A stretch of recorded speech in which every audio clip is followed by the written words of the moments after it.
Okay? Who, like the parrot, becomes trapped by his own ability to speak?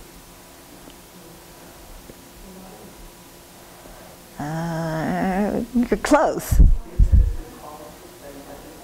Yeah. He who talks recklessly with no heed for the impact of his words.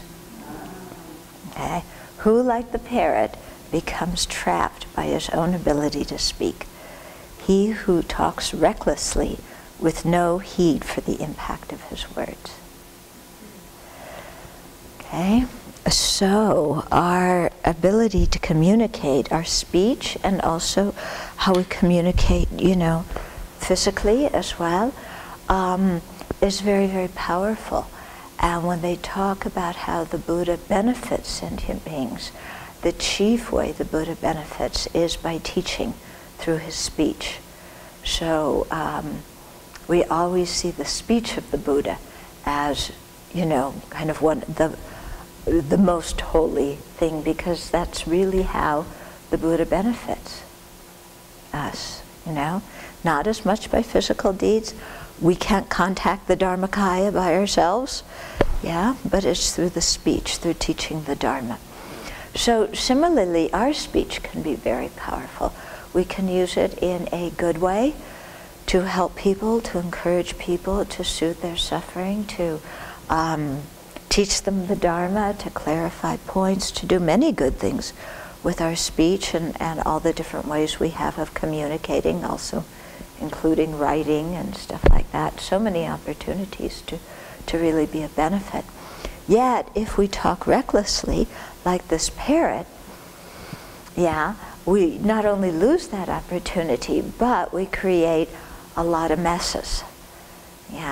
And so it's going to be quite interesting to do like a little life review in terms of our speech and how we used our speech, and really examine lying, and then also creating disharmony. How we talk behind people's back and we tell this one what that one said, to kind of line up people on our side against somebody else. And then harsh speech, where we ridicule people, make fun of them, scream at them, say things even with a nice voice that we know is going to get them.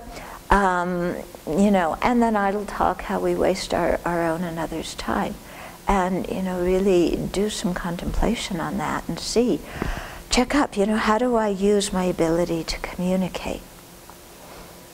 Do I use it with wisdom, with truth, with kindness, or do I use it recklessly like this parrot?